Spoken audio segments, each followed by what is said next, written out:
Hello everybody and welcome to the GMS Magazine channel. I am Paco Garcia, your host, and this is the How to Publish Your RPG series, in which I'm giving you my insights as a publisher, just in case you want to publish your own role-playing game, which I believe you really should try to do, because it's a fascinating process. Writer's block.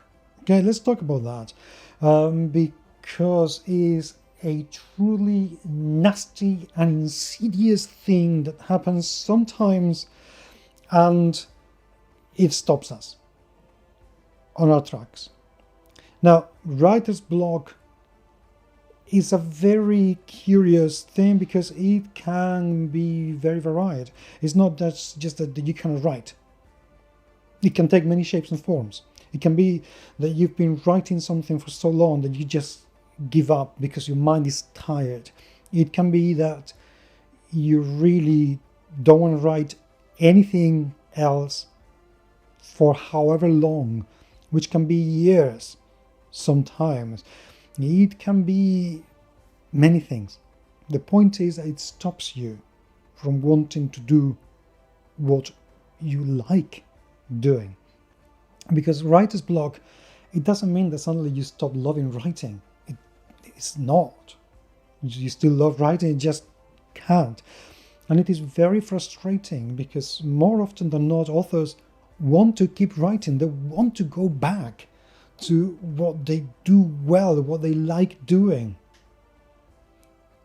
And it's a horrible feeling, absolutely abhorrent, that you want to, that the stories are still in your mind, that the ideas are still buzzing around, and there is no outlet.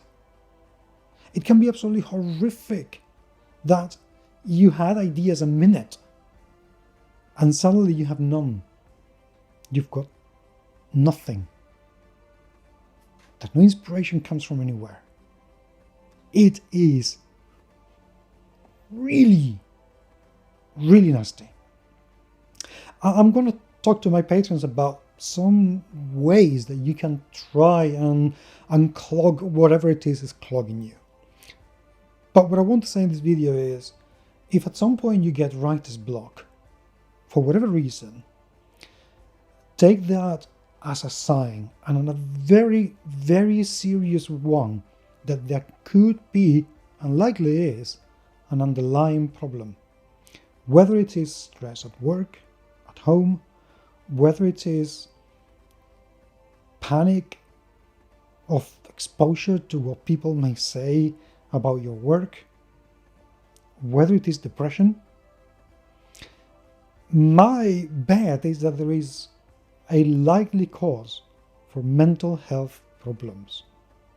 So when you get a writer's block, look further than that if you can. At the very least, talk to people about it and try to find out if there is anything in particular that's triggering that block.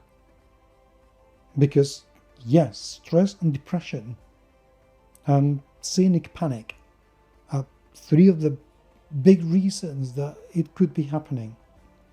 And stress will unfocus you from whatever it is you want to write. Depression would wreck you completely, and cynic panic will probably have you just having panic attacks and anxiety and finding whoever knows what excuses and reasons not to keep writing. It's a truly insidious thing. So yeah, there are ways, there are things you can do to try and unclog it. But before you try any of that, try to figure out why writer's block is happening. Because hopefully it shan't, but it could be a lot more serious than we think. And what we want is to be healthy so we can keep writing whatever it is that comes into our beautiful heads. But I would love to hear, if you've experienced writer's block, what caused it for you? If you can disclose that, of course. And how did you get out of it? What did you do to get out of that blockage and continue your career? Because that would be absolutely wonderful to hear. Thank you, very much indeed for being there. It is seriously and truly appreciated. And until the next time, I will talk to you very, very soon. Take care.